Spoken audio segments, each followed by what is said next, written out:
स्वामी समर्थ. आज शुक्रवार आहे आणि आज शुक्रवारच्या दिवशी आपण भेटत आहे. आज मार्गशीर्षातला शुक्रवार आहे आणि हा महत्वाचा शुक्रवार आहे. पुढच्या गुरुवारी आपले मार्गशीर्षाचे गुरुवार संपूर्ण होत आहेत आणि त्यामध्ये आलेला हा शुक्रवार. आज देवीच्या ओटी नक्की भरा. घरामध्ये गुलाब जलाने शिंपडा करा. दारामध्ये संध्याकाळी रांगोळी, दिवे लावा, तुळशीला दिवा लावा. परत दूध अर्पण करा. शंकराच्या पिंडीला जल आणि दूध अर्पण करा.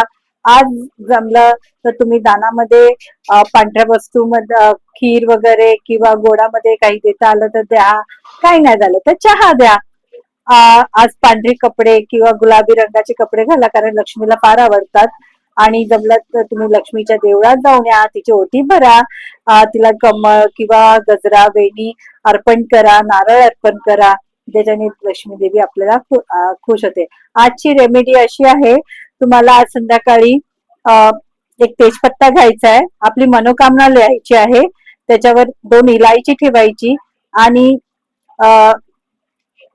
थोडस त्याच्यावर दालचिनीची पावडर असते ती शिंपडायची आणि तो एका पंतीमध्ये किंवा कशावर ताटेमध्ये वाटीमध्ये ठेवा आणि तो पूर्ण माचीसाने त्याला जाळून टाका. त्याची राख झाली की ती राख इंडवासल मध्ये टाका आणि आपली इच्छा पूर्ण व्हावा म्हणून नक्कीच प्रार्थना करा.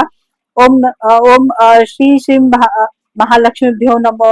ओम श्री महालक्ष्मीभ्यो नमोचा तुम्ही जप करा. आज लक्ष्मीचा जप नक्कीच करा. घरातल्या लक्ष्मी म्हणजे गृहिणींना आज तुम्ही काहीतरी छानस गिफ्ट वगैरे द्या, गजरे, फुलं किंवा चांगलं फिरायला न्या, कुठेतरी पाणीपुरी शेवपुरी खायला न्या. त्याच्याने त्या आनंदित राहतील. अशा प्रकारे